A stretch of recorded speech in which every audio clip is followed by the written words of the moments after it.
Tasau dyn yn mynd hibo'r shed ma yn y prynhawnau, mwy na thebyg y bydden ni yn clywed geirau.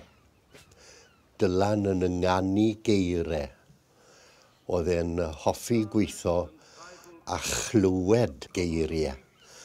Music y geiriau yn bwysig iawn iawn iddo fo, wrth gwrs.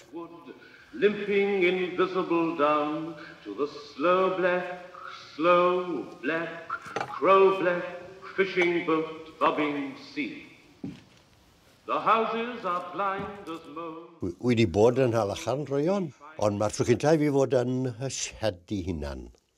A mae hon yn wefr fawr iawn o gael dod mewn fan hyn. Fan hyn wrth gwrs oedd e'n gweithio prynhawnau gan amla. Yn y geia fe fydde cytlin wedi bod lan yn y bore yn cynnu tan yn y stof yma. Be bydde fe meddwl sef e'n gweld rhywun fel fi'n eistedd fan hyn yn ei gader, as i'n gwybod. Ond mae cael lle fel hyn i ysgrifennu allai dychmygu bod e wedi cael ei ysbrydoli dar golygfeydd ma oedd e'n weld trwy'r ddwy ffenest ma, ynddo fe. Mae'n dawel mae heddi ar wahân i'r radar, ni'n clywed y radar.